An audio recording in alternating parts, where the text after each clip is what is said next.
ও যুবক, তৈয়ার হও, রেডি হও, নবীর ভালোবাসা তোমার অন্তরে ঢুকাও। দুনিয়ার সকল ভালোবাসাকে অন্তর থেকে বের করে তোমার অন্তরে নবীর ভালোবাসা লালন করো। দুনিয়া নিয়ে রঙিন স্বপ্ন দেখা বাদ দাও। সামনের বাংলাদেশে স্লোগান তোলো, আওয়াজ উঠাও, অন্তরে নবী প্রেম ঢুকাও। আগামীর বাংলাদেশে যদি আমার সোনার এই বাংলাদেশের সীমানার মধ্যে বসে কোনো কুলাঙ্গার আমার নবীকে নিয়ে কথা বলে, কোনো কুলাঙ্গার আমার নবীকে নিয়ে কটূক্তি করে, আল্লাহর কসম আগামীর বাংলাদেশে কোনো বিচার চাই, আন্দোলন দেখতে চাই না। নবী প্রেমিকদের শাস্তি একটাই, মান সাব্বা নাবিয়ান ফাকতুলু, নবীর দুশমনদেরকে নিজ হাতে হত্যা করে নবীর ইজ্জতের বিচার করা হবে। ঠিক কিনা বলেন? কাজী নজরুল ভার্সিটির এরিয়া থেকে বলতে চাই, কাজী নজরুলের সেই ঐতিহাসিক কবিতা থেকে বলতে চাই, বাজিছে দামামা বাদরে আমামা, শিরুচ্ছ করি মুসলমান, দাওয়াত এসেছে নয়া জামানার, ভাঙা কেল্লাই উড়াও নিশান। ওই চেয়ে দেখো সিরিয়ার জালেম পালিয়েছে, ওই চেয়ে দেখো আফগানিস্তান থেকে জালেমরা পালিয়েছে, ওই চেয়ে দেখো বাংলাদেশের জালেমরা লেজ গুটিয়ে আসল ঠিকানায় চলে গেছে, ওই চেয়ে দেখো শ্রীলঙ্কার জালেম পালাতে বাধ্য হয়েছে। এই জন্য গোটা বাংলাদেশের মুসলমানদেরকে বলতে চাই, মুরব্বিদের বার্তা, আমার নবীজির বার্তা, লা ইয়াবকা আলা যহরিল আরদি বাইতু মাদানিন ওয়ালা আবারিন ইল্লা আদখালাহুল ইসলাম। এমন একটা সময় আসবে যখন গোটা দুনিয়ার প্রত্যেকটা ঘরে ঘরে ইসলাম প্রবেশ করবে।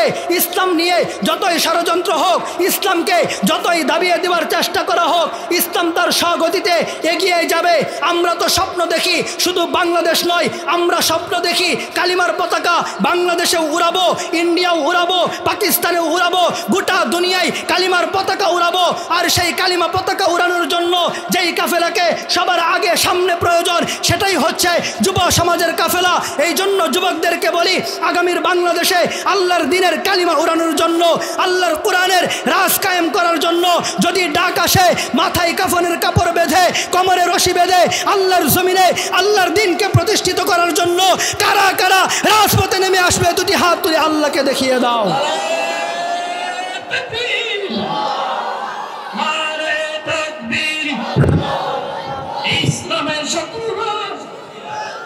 মুহতারাম হাজিরিন, আমি শেষ করে দিচ্ছি, এটা আমার সর্বশেষ বার্তা। তবে এই বার্তা আমার নয়, বাংলাদেশের উলামায়ে কেরামদের বার্তা, এই বার্তা মুফতি জহিরুল ইসলামের বার্তা, এই বার্তা মুফতি মাহবুবুল্লাহ কাসিমের বার্তা, এই বার্তা আল্লামা আব্দুল হকের বার্তা, এই বার্তা আল্লামা আব্দুর রহমান হাফিজের বার্তা, এই বার্তা আল্লামা মামুনুল হকের বার্তা, এই বার্তা হেফাজতে ইসলামের বার্তা। আগামীর বাংলাদেশ চলবে কোরআন দিয়ে। আগামীর বাংলাদেশে কোনো তন্ত্রমন্ত্র দেখতে চাই না। আগামীর বাংলাদেশে কোরআনের রাজ কায়েম করার জন্য যদি আবারও উলামায়ে কেরাম ডাক দেয়, ইনশাআল্লাহ জীবনের মায়া ভুলে 5 আগস্টের মতো, 1971-এর মতো, 1952-এর মতো, 5 মে শাপলা চত্বরের মতো আরেকটা পরিবেশ কায়েম করব ইনশাআল্লাহ। আল উলামা ওয়ারাসাতুল আম্বিয়া। শোনো আমার উম্মতেরা, যেই কাজটা নবীরা করেছে, আমি মুহাম্মদুর রাসূলুল্লাহ সাল্লাল্লাহু আলাইহি ওয়াসাল্লাম করেছি। আমি নবী বিদায় নিচ্ছি, আমার পরে আর কোনো নবী আসবে না। তবে তোমাদেরকে জান্নাতের পথ চিনাইবার জন্য, জাহান্নামের পথ চিনাইবার জন্য আমি আমার ওয়ারিসান রেখে যাচ্ছি। এ সমস্ত উলামায়ে কেরামরা হচ্ছে নবীর ওয়ারিস। আমার নবী বলেন, শোনো, আমি নাই, আমার আলেমরা আছে। আমি চলে গেছি, আমার আলেমদেরকে রেখে গেছি, আমার ইলমের ওয়ারিস বানায় গেছি আলেমদেরকে। সুতরাং আমি নবীর সাথে যেভাবে থাকলে তোমরা আমার মাধ্যমে জান্নাতে যাইতে, তোমরা জমিনের আলেমদের সাথে থাকো, আলেমদের সাথে সুন্দর সম্পর্ক রাখো, সেই আলেমদের হাত ধরে তোমরা জান্নাতে যেতে পারবে। প্রক্ষান্তরে আমার ওয়ারিস এ সমস্ত আলেমদের সাথে যদি দুশ্মনী পোষণ করো, এ সমস্ত আলেমদের সাথে যদি তোমাদের সম্পর্ক খারাপ হয়ে যায়, এ সমস্ত আলেমদের উপরে যদি সামান্য একটু ক্ষমতা পেয়ে নির্যাতন শুরু করে দাও, জেলে বন্দি করো, এভাবে আলেমদের থেকে দূরে সরতে থাকো, মনে রেখো জান্নাতে তো যাবেই না, উল্টা জাহান্নামে যাওয়া লাগবে। ঠিক কিনা বলে? আর দুনিয়ার শাস্তি তো আছেই, এজন্য আমরা আলেমদের সাথে থাকবো। ঠিক কিনা বলেন? এই আলেমদের কাছ থেকে আমরা জান্নাতের পথ জাহান্নামের পথ জেনে নিব। মুহতারাম হাজিরিন, আমি আপনাদের সামনে কোরআনে কারীমের একটা আয়াত পাঠ করেছি। এই আয়াতে আল্লাহর একটা সবক আছে, যে এই সবকটা যদি আমরা মানতে পারি তাহলে আমাদের জিন্দেগির গুনাহ খাতা মাফ করে আল্লাহ তাআলার কাছ থেকে এই আমলের মাধ্যমে আল্লাহর জান্নাত অর্জন করতে পারবো।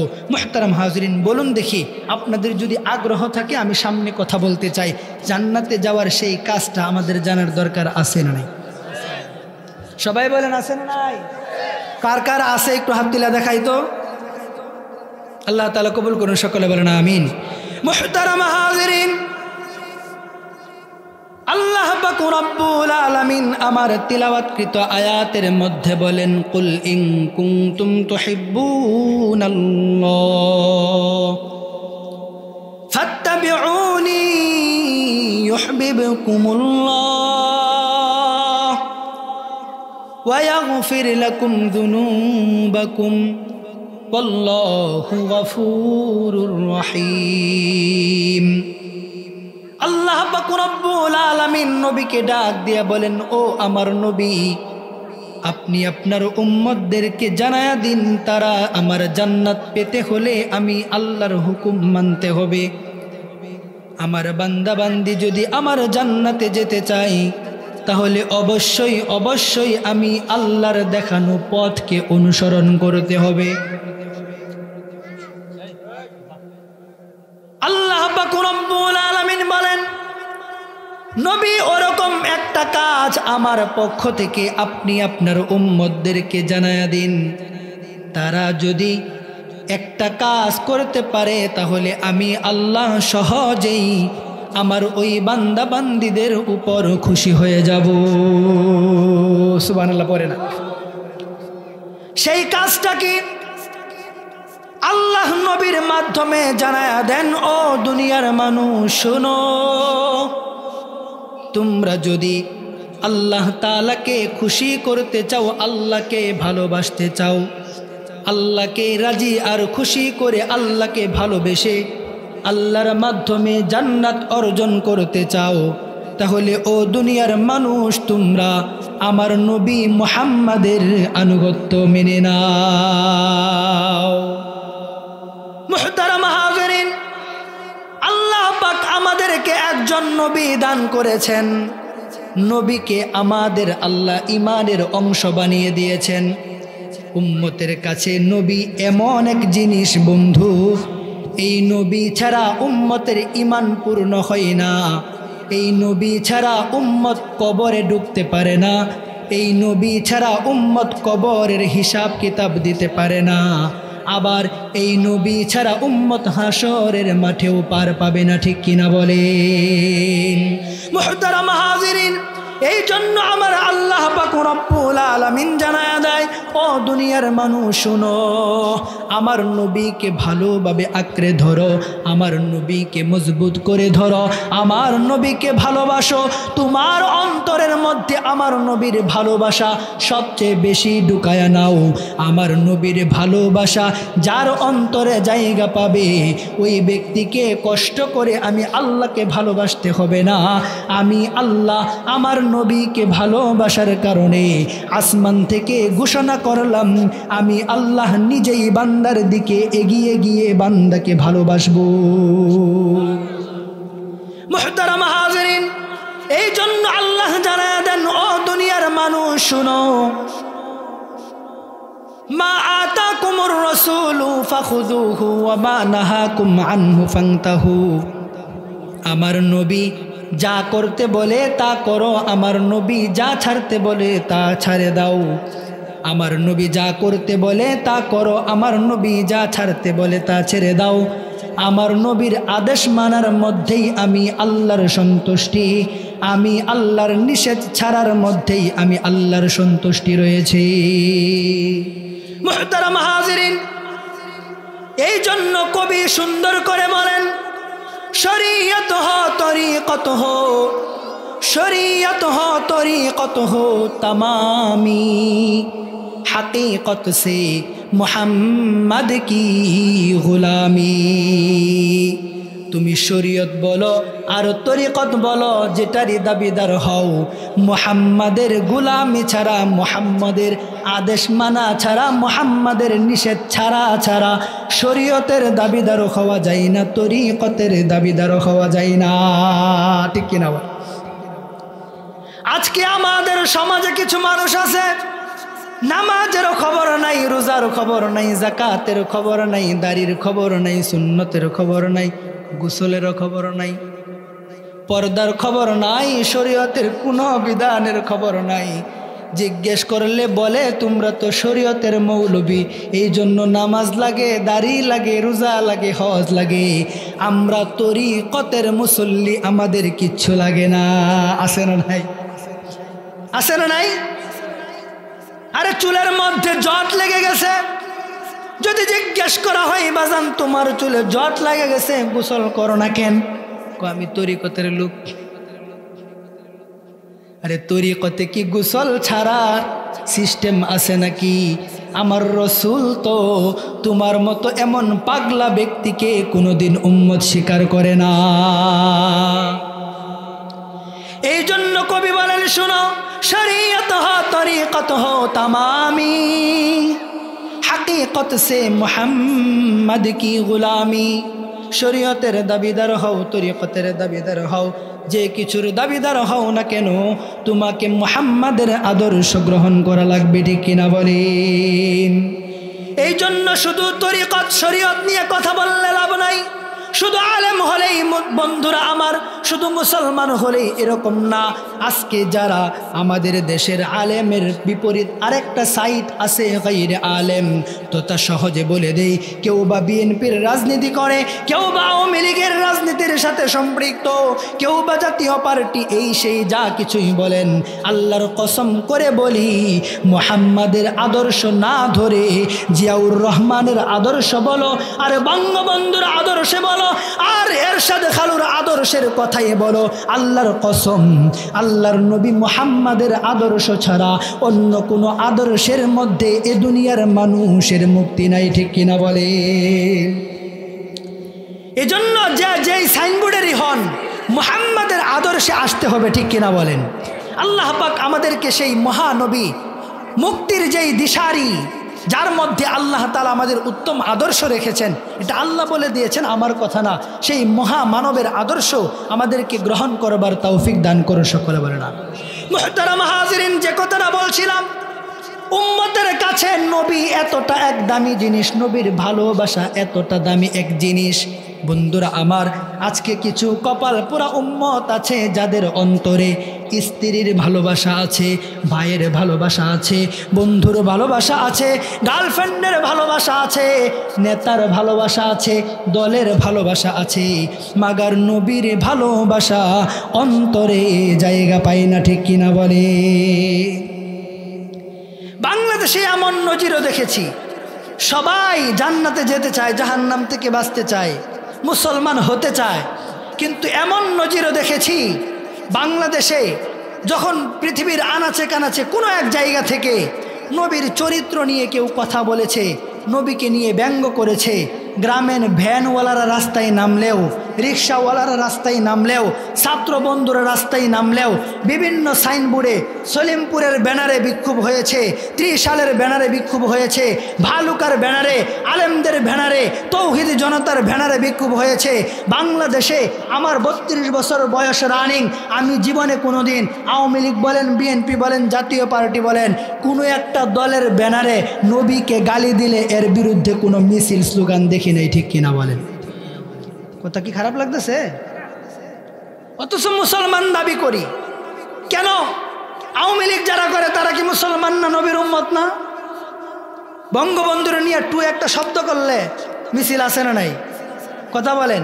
আবার হয়তো খুব দ্রুত সময়ে বাংলাদেশে জিয়াউর রহমানকে নিয়ে একটা কিছু বললেই মিছিলে নেমে যায়, কিন্তু নবীরে গালি দিলেও ব্যানার নাই, মিছিল নাই। ঠিক কিনা বলেন? তাহলে ইমানের দুর্বলতা আছে না নাই? নবীর ভালোবাসা কি শুধু হুজুরদের দরকার? রাজনীতি করলে নবীর ভালোবাসা দরকার নাই? আল্লাহ তাআলা বুঝবার তৌফিক দান করুন সকলে বলেন আমিন। এজন্য আমরা একটা কথা বলি, যেহেতু যুব সমাজের প্রোগ্রাম, আমি যুবকদেরকে সর্বশেষ একটা বার্তা দিয়ে আমার আলোচনা শেষ করব। আগামীর বাংলাদেশে অতীতের মতো কোনো সরকার, কোনো শাসক, কোনো রাষ্ট্রপ্রধান আমরা দেখতে চাই না। কমাস কম বাংলাদেশের যুব সমাজ থেকে আওয়াজ উঠতে হবে। আগামীর বাংলাদেশে নবীকে গালি দিলে তার জন্য সংসদে শাস্তির ব্যবস্থা রেখে সরকার গঠন করতে হবে। আগামীর বাংলাদেশে নবীকে নিয়ে কেউ কথা বললে তার জন্য শাস্তির ব্যবস্থা করতে হবে। আগামীর বাংলাদেশে নবীর পরে নবী নাই, সংসদে আইন চাই, এই স্লোগান তুলতে হবে। এই স্লোগানের বাহিরে গিয়ে কোনো দল বা কোনো নেতাকে বাংলাদেশ চালানোর সুযোগ দেওয়া হবে না, ঠিক কিনা বলেন? আল্লাহ পাক বুঝবার তৌফিক দান করুন, সকলে বলেন আমিন। মুহতারাম হাজিরিন, আল্লাহর নবীর ভালোবাসা দামি এক জিনিস, উম্মতের নাজাত পাওয়ার মাধ্যম, উম্মতের জাহান্নাম থেকে বাঁচার মাধ্যম। বন্ধুরা আমার, আপনাদেরকে উদাহরণ দেই, ভালো করে শোনেন। আল্লাহর নবীর সাহাবীরা আল্লাহর এই নির্দেশ মেনে পুঙ্খানুপুঙ্খানু আল্লাহর নবীকে ভালোবেসে আল্লাহর কাছ থেকে জীবনের গুনাহ মাফ করিয়ে এ দুনিয়া থেকে জান্নাতের সার্টিফিকেট নিয়ে মাওলার জান্নাতে গিয়েছে। বলেন না সুবহানাল্লাহ। মুহতারাম হাজিরিন, আল্লাহর নবীর ভালোবাসা সাহাবায়ে কেরামদের ভিতরে কেমন ছিল, ছোট্ট করে একটা উদাহরণ দেই। আল্লাহর নবীর সাহাবী আবু বকর, নাম সবাই শুনেছেন। বন্ধুরা আমার, আল্লাহর নবীর সাহাবী আবু বকর ঈমান আনার পরে আল্লাহর নবী একদিন বললেন, ও আবু বকর শোনো, আমি তো কালিমার দাওয়াত দেওয়ার কারণে, দ্বীনের দাওয়াত দেওয়ার কারণে, ঈমানের দাওয়াত দেওয়ার কারণে আমার গোত্রের লোকেরা ক্ষমতা হারাইবার ভয়ে, ও আবু বকর শোনো, আমি মুহাম্মাদের মতো ব্যক্তিকেও যারা নির্যাতন শুরু করেছে, মনে হয় খুব বেশি দিন জন্মভূমি মক্কায় থাকতে পারবো না। ও আবু বকর, হয়তো যে কোনো মুহূর্তে হিজরত করে আমার জন্মভূমি ছাড়া লাগতে পারে। আবু বকর, আমি ডিসাইড করেছি, সিদ্ধান্ত নিয়েছি, যদি হিজরত করাই লাগে, ও আবু বকর তুমি হবে আমি মুহাম্মাদের সঙ্গী। সুবহানাল্লাহ। আমার নবী আবু বকরকে কেমন সঙ্গী বানাইছে, শুধুমাত্র জীবিত থাকতেই না। বন্ধুরা আমার, যারা গিয়েছেন দেখে এসেছেন মদিনায়, আমার নবীর পাশেই আবু বকরকে নিয়ে আল্লাহর নবী শুয়ে আছে, ঠিক কিনা বলেন? নবীজির ভালোবাসা আবু বকর এতটা ঢুকাইছে, ও বন্ধু, আবু বকর সফল হয়ে গেছে। যতদিন বেঁচে ছিল নবীর সুখ দুঃখের সঙ্গী, আজও সেই মদিনায় আমার নবীর সঙ্গী হয়ে আমার নবীর সাথেই সেই মদিনায় শুয়ে আছে। আবু বকরের মতো নবীকে আমাদের ভালোবাসার দরকার আছে না নাই? আবু বকর নবীর জন্য সব ছাড়ছে। শুনেন, এবার আল্লাহর নবী একদিন হঠাৎ কাফেররা গিয়ে নবীর ঘরে আক্রমণ করলো। খুব বেশি সময় নেই, শেষের দিকে, এজন্য লম্বা করলাম না, শর্ট করে বলি। আল্লাহর নবীর ঘরে যখন আক্রমণ, আল্লাহ একটা সিস্টেমের মাধ্যমে, লম্বা ঘটনা ব্যাখ্যা বললাম না, শুধু এতটুকুন বলি, আল্লাহর নবীকে আল্লাহ কুদরতিভাবে আল্লাহর নবীর ঘর থেকে বের করে দিয়েছেন। এবার আল্লাহর নবী বের হয়ে সরাসরি চলে গেছেন আবু বকরের বাড়িতে। খুব ভালো করে বুঝবেন, এবার আল্লাহর নবী গভীর রজনীতে সেই মক্কার মরুর প্রান্তরে, বন্ধুরা আমার, আবু বকরের বাড়ির দরজার সামনে দাঁড়িয়ে আবু বকরের দরজায় টোকা দিলেন, আসসালামু আলাইকা ইয়া আবু বকর। আল্লাহর নবীজি আবু বকরের দরজায় টোকা দেওয়ার সঙ্গে সঙ্গে আবু বকর তার ঘরের দরজাটা খুলে দেয়। বন্ধুরা আমার, এবার নবী আবু বকরকে ডাক দিয়ে বলেন, ও আবু বকর, এই গভীর রজনীতে মক্কার একটা মানুষও সজাগ নাই, এমনকি গাছপালাগুলোও ঝিমিয়ে গেছে মরুর প্রান্তরে। ও আবু বকর, এই গভীর রজনীতে আমি এসে তোমার দরজার সামনে দাঁড়িয়ে একটা মাত্র ডাক দিলাম, আবু বকর সাথে সাথে দরজাটা খুলে দিছো। ও আবু বকর, তুমি কি ঘুমাও নাই নাকি? আবু বকর জবাব দেয়, ইয়া রাসূলুল্লাহ, ওই যে মনে আসেনি নবী আমার, আপনি যেদিন বলেছিলেন আবু বকর কালিমার দাওয়াত দেওয়ার কারণে, ঈমানের দাওয়াত দেওয়ার কারণে আমার গোষ্ঠীর লোকেরা, আমার বাচ্চা যারাই আমি মুহাম্মাদের উপর নির্যাতন করে, মনে হয় আবু বকর আমার জন্মভূমি মক্কায় থাকতে পারবো না। মক্কা ছেড়ে হয়তো কোথাও চলে যাওয়া লাগতে পারে। আবু বকর, আমার যদি হিজরত করাই লাগে তুমি হবে আমার সঙ্গী। নবী গো, ওই দিন থেকে আমি এক রাত্র ঘুমাই নাই, দরজার সাথে পিঠ লাগায়া আপনি নবীর অপেক্ষায় থাকি। নবী আমার বললেন, আবু বকর আমাকে তুমি এতটাই ভালোবাসো? আবু বকর বলেন, ইয়া রাসূলুল্লাহ, হা হা হা, ঈমান আনার আগে আমার কাছে মোহাব্বতের বস্তু অনেক ছিল। নবী, ঈমান আনার পর আমি আবু বকরের কলিজায় সবচাইতে বেশি যেই জিনিসের ভালোবাসা সেটাই হলো নবী আপনি, আপনার ভালোবাসা আমি আবু বকরের অন্তরে সবচাইতে বেশি। মুহতারাম হাজিরিন, এবার আবু বকরকে নিয়ে আল্লাহর নবী হিজরত করে মদিনার দিকে চলে যাবেন। এমন সময় আবু বকর বললেন, ইয়া রাসূলুল্লাহ, রাত তো প্রায় শেষের দিকে, মদিনার দিকে যদি রওনা দেই সেই মদিনায় গিয়ে পৌঁছাইতে পারবো না। আর যদি সকাল হয়ে যায় কাফের মুশরিকরা তো আমাদেরকে পেয়ে যাবে, নবী আপনার কোনো ক্ষতি করতে পারে, তাহলে কি করা? আবু বকর বললেন, ইয়া রাসূলুল্লাহ, মক্কা থেকে সেই দক্ষিণ দিকে অল্প কাছেই একটা গুহা আছে, যেই গুহাটাকে সাউরে গুহা বলা হয়, গারে সাউর বলা হয়। ওই গুহায় গিয়ে আমরা রাত্রটা পার করি, তারপর হিজরতের সিদ্ধান্ত নেওয়া যাবে। বন্ধুরা আমার, এবার যখন আল্লাহর নবী আবু বকরকে নিয়ে ওই রুট দিয়ে রওনা করলেন, আল্লাহ পাক এই হিজরতকে কেমন কবুল করেছেন যারা গিয়েছেন তারা জানেন। যেই রুট দিয়ে আল্লাহর নবী আবু বকরকে নিয়ে ওই গারে সাউরে গিয়েছিল, ওই রুটটার নামই এখন হয়ে গেছে হিজরা রুট। বলেন না সুবহানাল্লাহ। মুহতারাম হাজিরিন, এবার আল্লাহর নবী আবু বকরকে নিয়ে ওই গারে সাউরের প্রান্তরে গিয়েছে। আপনারা যারা গিয়েছেন তারা হয়তো জানেন, এখন তো অনেকটা আপডেট হয়েছে, পাথরের সুন্দর সিস্টেম। তৎকালীন সময়ে এত সুন্দর সিস্টেম ছিল না, বালু আর বালু, বালু আর বালু। এবার যখন ওই হিজরতের গুহা দিয়ে প্রবেশ করবে, ওই গুহার প্রবেশ পথে আল্লাহর নবী বললেন, আবু বকর, যেই বালু দেখা যায় এই বালু দিয়ে যদি হেঁটে এই গুহার ভিতরে, ভাই ওয়াজে খুব ডিস্টার্ব হইতেছে, কি করো রে বাবা তোমরা? এগুলো করলে বেটা কথা হারায় যায়, চুপচাপ বসো।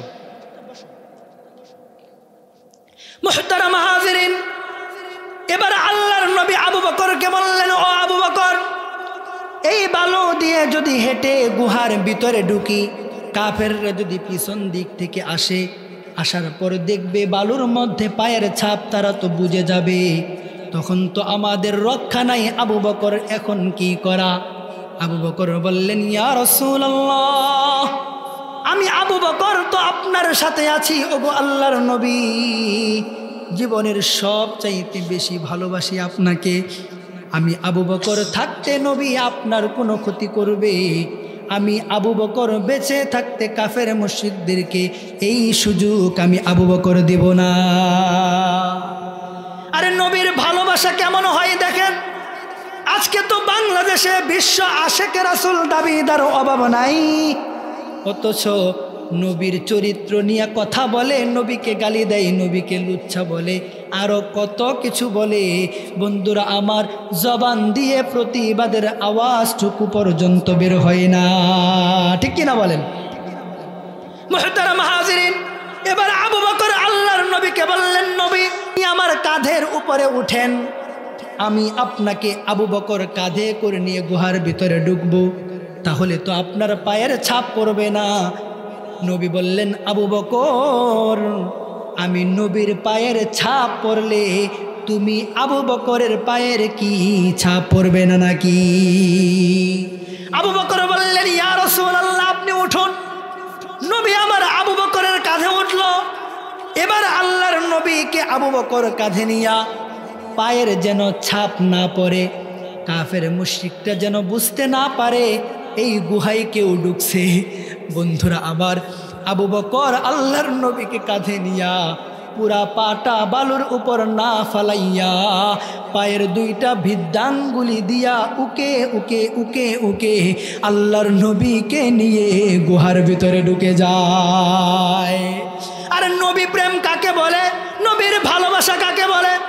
আজকের বাংলাদেশে এমন উম্মত আছে মুখে বলে নবীকে ভালোবাসি, অথচ নবীর সুন্নতদারি মুখে নাই, নবীর সুন্নত নাই, নবীর দেখানো কোনো আমল খুঁজে পাওয়া যায় না, নবীকে গালি দিলে কোনো প্রতিবাদও করে না।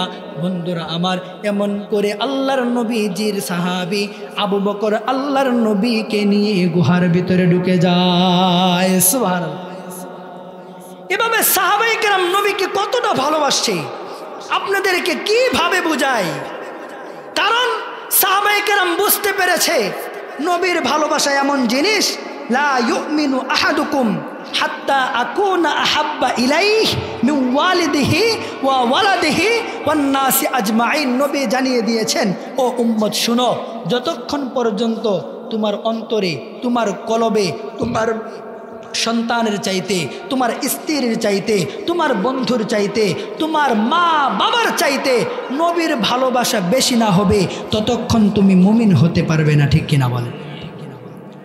এজন্য প্রকৃত নবী প্রেমিক যারা, যাদের কলবে নবীর ভালোবাসা সবচেয়ে বেশি আছে, নবীকে নিয়ে কেউ কিছু বললে সে যে কেউ হতে পারে, ওই ইমানদারের, ওই নবী প্রেমিকের মাথা ঠিক থাকে না। ঠিক কিনা বলে? নবীকে নিয়ে কিছু বললে, নবীর পরিপূর্ণ ঈমান দিলে থাকলে তখন ইমামউদ্দিন হয়ে যায়। তখন কে নবীর বিরুদ্ধে অবস্থান নিয়েছে, তার ক্ষমতা কতটুকু, ওটা দেখার সময় থাকে না। এজন্যই তো নবীকে গালি দেয় ফ্রান্সে, নবীকে নিয়ে কটূক্তি করে ইন্ডিয়ায়, নবীকে নিয়ে কথা বলে এখানে সেখানে, বাংলাদেশের প্রান্তর থেকে প্রান্তর, গ্রামগঞ্জ, শহরগুলোতে সেই নবীর দুশ্মনদের বিরুদ্ধে মিছিলে নেমে পড়ে নবী প্রেমিক জনতা। ঠিক কিনা বলেন? আমরা এই কথা বলতে পারি, আমরা আমাদের নবীজিকে নিজের জানের চাইতেও বেশি ভালোবাসি। এজন্য আমরা শুধু আন্দোলন আর স্লোগান নয়, আগামীর বাংলাদেশে এ কথাও বলতে চাই, আমার নবীকে নিয়ে যদি দেশের বাহিরে হলে তো আন্দোলন আছেই, দেশের বাহিরে হলে প্রতিবাদ তো করবই, কিন্তু আমার সোনার বাংলাদেশের এই 56 মাইলের সীমানার মধ্যে গ্রামগঞ্জ, শহর, বন্দর, সব জায়গা থেকে আবারও বলছি যুবকদেরকে বিশেষ করে, ও যুবক তৈয়ার হও, রেডি হও, নবীর ভালোবাসা তোমার অন্তরে ঢুকাও, দুনিয়ার সকল ভালোবাসাকে অন্তর থেকে বের করে তোমার অন্তরে নবীর ভালোবাসা লালন করো। দুনিয়া নিয়ে রঙিন স্বপ্ন দেখা বাদ দাও, সামনের বাংলাদেশে স্লোগান তোলো, আওয়াজ উঠাও, অন্তরে নবী প্রেম ঢুকাও।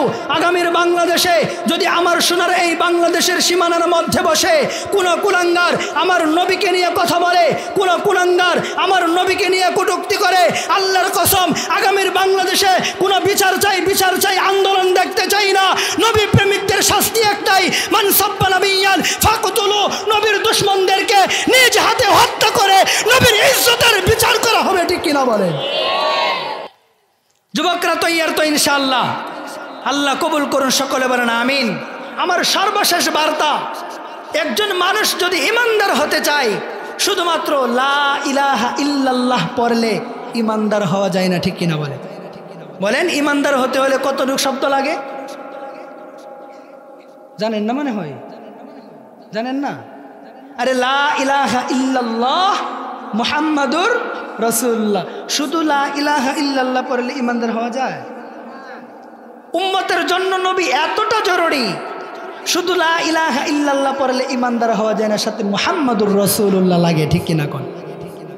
আপনি মারা যাবেন, কবরে যাবেন, কবরে যখন আপনাকে রাখবে বিসমিল্লাহি ওয়া আলা মিল্লাতি রাসূলিল্লাহ বলে রাখতে হবে, কারণ রসুলের মিল্লাতের অংশ যদি আপনার কবরে যাওয়ার পর পরিচয় না থাকে, ফেরেশতারা সাফা ফাড়ায় লাগবে। ঠিক কিনা কোন?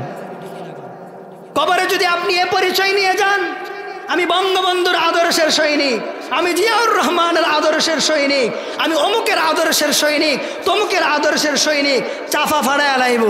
আর যদি আপনি এ পরিচয় নিয়ে যান আমি মুহাম্মাদের আদর্শের সৈনিক, আপনার কবরে আল্লাহ তাআলা জান্নাতের সাথে রাস্তা করে দিবে। ঠিক কিনা বল? শুধু কি তাই? কবরে যাবেন, ফেরেশতা আসবে প্রশ্ন করার জন্য। আয়েশা প্রশ্ন করবে কয়টা? সবাই বলে না কয়টা? 3টা। 1 নম্বর প্রশ্ন মান রব্বুকা, 1 নম্বর প্রশ্ন কি? মান রব্বুকা। 2 নম্বর ওয়ামা দীনুকা। 3 নম্বর ওমান নাবিয়ুকা। ঠিক না? আল্লাহর পরে দিনের পরে নবীর প্রশ্নটাও করবে যে তোমার নবী কে, ঠিক কিনা বলেন? বাংলাদেশের অনেক মানুষ এখনো ঠিক মতো জানে না নবী কে, আছে না নাই? কিছু কিছু মানুষের অবস্থা এমন, তারা মন থেকে মুহাম্মদকে বের কইরা বঙ্গবন্ধুর নবীর পর্যায়ে নিচে গায়, এমন অবস্থা, ঠিক কিনা কোন? আবার কেউ অন্য কাউকে এভাবে অন্ধ হইয়া অন্তর থেকে নবীকে আজকে মানুষ বের করা শুরু করছে। অথচ এই নবীর আদর্শের সৈনিক পরিচয় ভুলে গেলে ওই যে জান্নাতের স্বপ্ন দেখি, কোনোদিন জান্নাতে ঢোকা সম্ভব হবে না, ঠিক কিনা? এজন্য কবরেও তিনি প্রশ্ন। এজন্য আপনাদের কাছে আমার আজকের আলোচ্য বিষয়ের সাপ্টার যেটা, মুমিন হিসাবে যদি সফল হতে চায়, যদি জান্নাতে যেতে চায়, জাহান্নাম থেকে বাঁচতে চায়, আল্লাহকে যদি খুশি করতে চাই, দুনিয়ার সব পরিচয়ের আগে আমি মুহাম্মাদের আদর্শের সৈনিক, এই পরিচয়টা আমার দিলে ভালো করে গাঁথতে হবে, ঠিক কিনা বলেন? আল্লাহ পাক বুঝবার তৌফিক দান করুন, সকলে বলেন আমিন। আলহামদুলিল্লাহ বলেন না? নারায়ে তাকবীর। একটু জোরে বলেন না? নারায়ে তাকবীর। 1 মিনিট আমি শেষ করে দিচ্ছি। মুহতারাম হাজিরিন, দেখেন আমাদের পার্শ্ববর্তী দেশ ইন্ডিয়ার মেহমান এসে হাজির, বলেন না আলহামদুলিল্লাহ। মুহতারাম হাজিরিন, এই যে ইন্ডিয়ার মানুষ বাংলাদেশে আসছে আমার ভাই, কেন আসছেন? একমাত্র সেই নবীর মহাব্বতে, নবী ভোলা মানুষদেরকে নবীর সন্ধান দিতে, নবীর আনিত দিনের প্রচার করতে, দিনের প্রতি মানুষদেরকে ডাকতে, ঠিক কিনা বলেন? ইনশাআল্লাহ আপনারা দোয়া করবেন। আগামী 24শে জানুয়ারি ভারতের আসামে আমি একটা প্রোগ্রাম রাখছি, কিন্তু এখনো ভিসা পাচ্ছি না, আল্লাহ জানে পাবো কিনা। দোয়া করবেন আল্লাহ যেন সহজ করে দেয়, পৃথিবীর আনাচে কানাচে দিক দিগন্তে যেন কালিমার দাওয়াত পৌঁছানোর সুযোগ আল্লাহ দেন, সকলে বলি আমিন।